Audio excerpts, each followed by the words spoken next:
Jean Twenge, in much of her work, spotlights how millennials and boomers seem to be one consistent generation after the other, as if we totally gloss over that there was another generation. She even uses the X variable to describe how somewhat they're unknown and not talked about. But in effect, they actually are a very important generation that are very distinct from millennials and boomers. So I want to talk about some of the differences here and get a feel for who Gen X is and how their impact on us has changed who we are as Gen Z. First, Gen X grew up in an era where two things happened at the same time or very, very close to each other. And that first thing was they grew up before a lot of the technology that we take for granted even existed. They grew up with having to go to a payphone to call their mom. And a lot of the things that they talk about is very much in the analog, in the past, that far more relates to boomers than does to millennials or our generation. But they also were the ones who came up with some of the most foundational things that we take for granted today. Things like PayPal, Twitter, MySpace, which was the precursor to most social media, and even things like Napster, which was also the precursor to things like Spotify. So in a way, they grew up in one world and then began to make the foundations of the world we take for granted today, this new digital world that we couldn't even imagine a day without, being able to text someone, being able to see, oh, are they running late? Well, they didn't have that growing up, but they created the means by which we would have that. And that puts them in this very interesting in-between, which I think is part of the reason why they're taken for granted so much in comparison to other generations. They're taken for granted because they live in this gray zone between the start of a new digital world and the old, more analog world. So while they have the foundation needed to understand where we're coming from and a lot of the technologies we use, still, they were born in an era without that. So they still have this point of no return, this point of difficulty, but they can't quite go, it seems, to the same extent that we can. They can't be quite as fluent as we can. And that's why, to some degree, I think it's easy to get them confused from time to time, depending upon the person, with a boomer or with someone else, or with someone who's particularly fluent with more of a millennial, because they're kind of hard to place because they're in that gray zone. However, I think a great example of this is my dad, who works for a digital company, and one of the things that I've seen him do, who's very fluent, very good at this stuff, is that in order to watch YouTube, in order to go into many apps, he'll go to the website instead of downloading the app itself. And it seems so strange from my point of view. Why wouldn't you just go onto the App Store and get the app? Instead, he's still going onto the website. He's still going through the browser. And that, I think, is a great example of the difference between our generation, who grew up very fluent, very as digital natives, truly, and comparing that with someone who didn't grow up with that, who aren't as fluent and aren't as used to coming at technology in the same way that we do. A second big difference is their common culture versus our fractionated culture. What do I mean by that? A fraction is something that is subdivided, it's a part of a whole, and that's how we feel today versus how they were back then. So a great example of this is just looking at TV shows that to some degree aren't exactly, you wouldn't expect them to be blockbuster hits. You wouldn't expect every eye in America to be on them, and yet they had incredible viewership back during the time of our parents. A great example of this is something like Magnum PI, which is just a private investigator. I believe it's a private investigator, but I could be wrong. But it's a procedural show. It's a procedural investigation show with Tom Selleck as the lead. Now, granted, Tom Selleck, who can blame you for wanting to watch that? But even so, that procedural investigation show got about 17 million average viewers. And that's just the average, not even the peak. Another interesting one is the Golden Girls, which the Golden Girls are a classic. I love Golden Girls. Many of my generation loves Golden Girls. But can you believe that it was 20 million average viewers? At least that's the number I was able to find. And a lot of those types of shows all have a very similar viewership. They had incredible amount of eyeballs watching these television programs, whereas things of today, things that are similar, don't have nearly the same amount. And indeed, the blockbusters we have are way lower. So I'll give another example. A great example I think of today is Game of Thrones, which I think on its face would be a blockbuster. It has an incredible budget. It has a crazy diverse cast spanning all different types. I want to say the ensemble is incredibly large, and they had to pay these people a lot of money. And on top of that, the computer graphics used to render the dragons and the backgrounds, again, crazy budget. And the average viewership I found for that was 10.2 million. 10.2 million versus the Golden Girls 20 or Magnum PI 17. Another good one is Breaking Bad, which was a huge critically acclaimed show, won tons of Emmys, and yet that show only had an average viewership of around 6.58 million. And again, this to me shows an incredible difference between their common culture and our fractionated culture. Our eyeballs, our interests, they're diverse. It depends upon the person you meet. Gen Z has an incredible ability to be very unique in their taste. You meet one person who's incredibly focused on some subgenre of anime, and you watch someone who's incredibly interested in old Hollywood or TikTok or Vines. I know us growing up was a huge thing. We love watching Vines, and this is something that has impacted our generation because we have all these different lines of culture, all these different ways that we approach what we're interested in, versus our parents who basically had cable and they would sit and they'd watch the Golden Girls. They sit and they watch Magnum PI or a host of other shows, the Brady Bunch, Family Ties. A lot of these shows were cultural mainstays. You could go into the office later and make references about these shows you grew up with, and everyone would get them. Whereas with our generation, you make a joke about something that we've watched, and some people might get it, some people might not. And it very much varies depending upon the interest of that particular person. And that's a really big difference between how we both grew up. And it goes back to our first point, which is when you grow up with technology that varies all the different ways that you can entertain yourself, then you're not going to come at things in the same way. You're going to go to things that you're uniquely interested in. However, if you grew up and you only had 50 channels, or you only had a handful of channels to watch, then you're going to have the same things to talk about. You're going to feel like you have so much more in common with other people. And indeed, I think that's what happened. I think Gen X has this common foundation that a lot of us in Gen Z don't feel like we have. We don't feel like we can relate to other people of our generation in the same way, like Gen X can. And I think that lends itself to this divide between our generations, between who we are as people and how we can come across others and make those connections, because we don't have that same cultural foundation. The last difference here is a bit different from our previous 2 points, and that is they grew up with shorter childhoods, while we grew up with longer ones. What do I mean by that?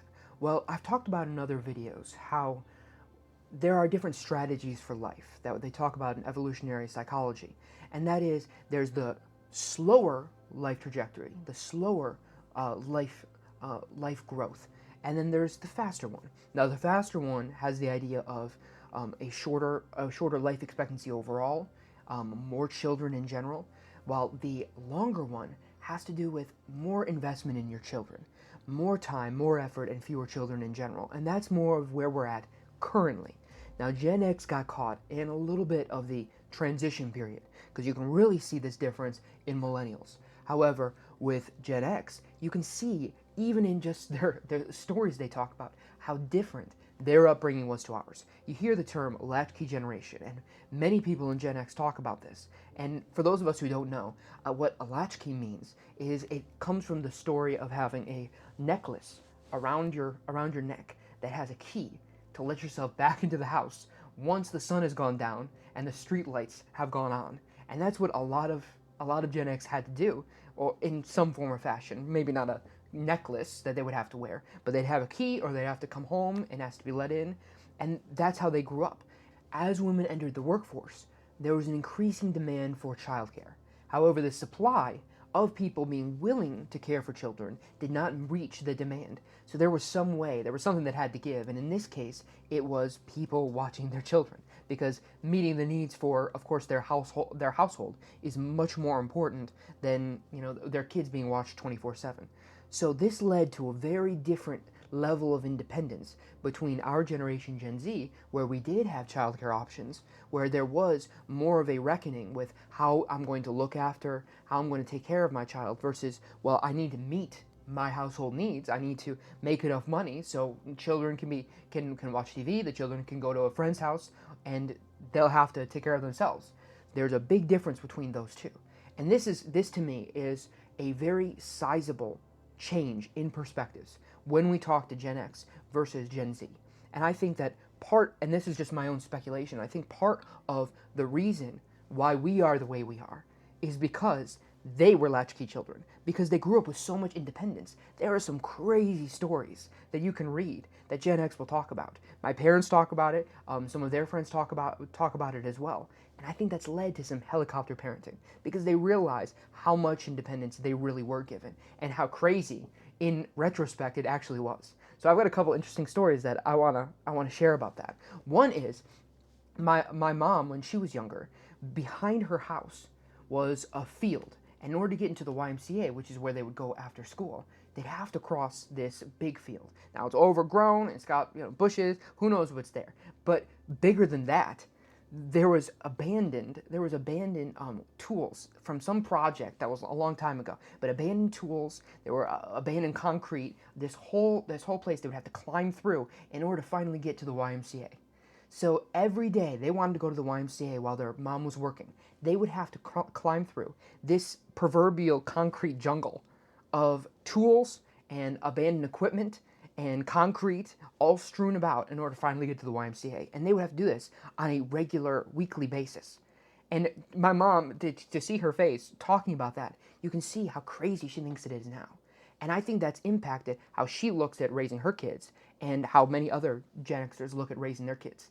Another story I found from Reddit, which I thought was really interesting, was this. So I'll pull it up now. So this Gen X Redditor writes, I lived in a city area of single-family homes.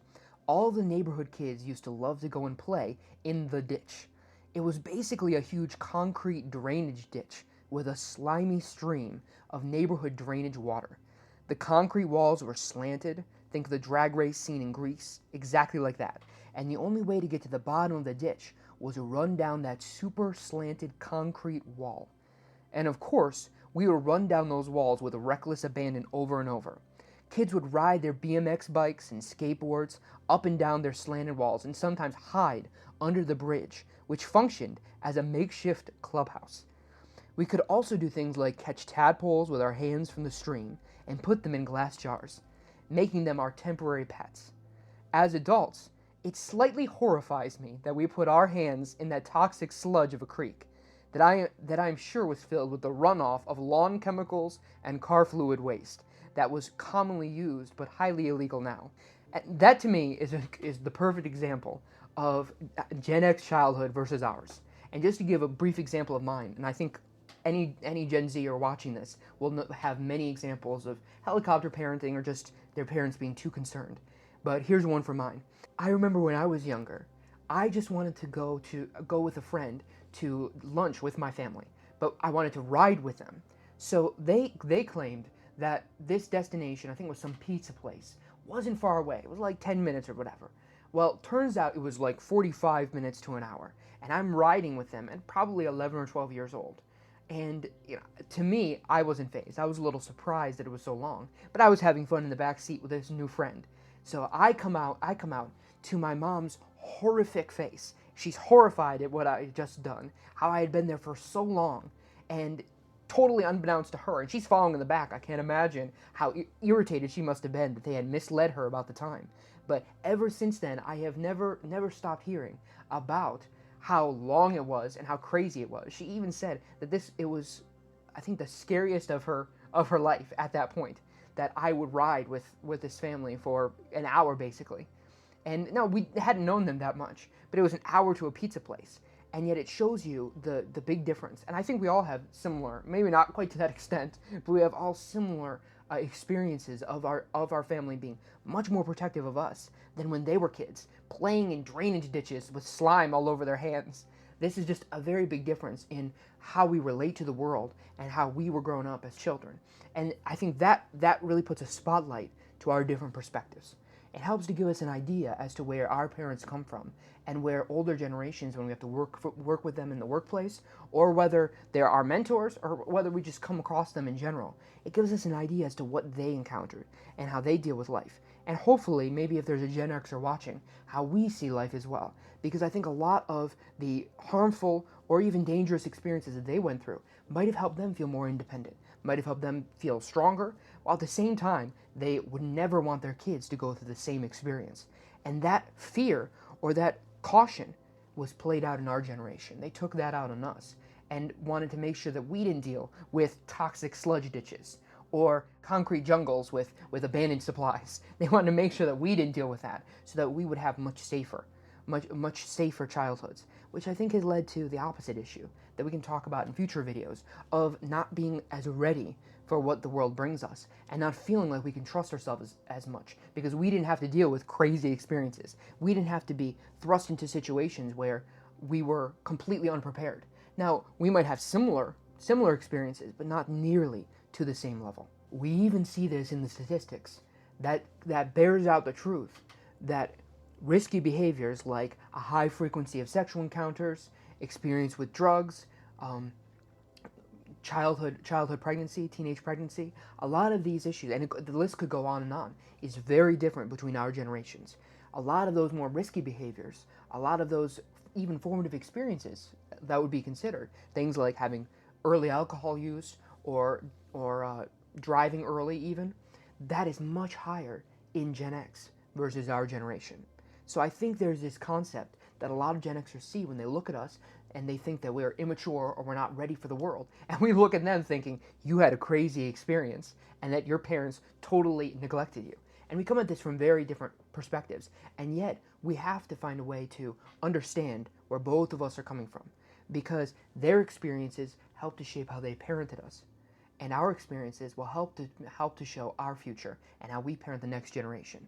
And so the three top things, just to reiterate once more, is first and foremost, we came at things firmly in our generation of digital literacy, of being fluent, of being a native to all of the internet, of TikTok, of Vine when we were younger. All of these things we were born into firmly. We weren't on the cusp of, we weren't like close. No, we feel like we've always been in the middle of it. We feel like we've always had Instagram or we've always had whatever social media of choice.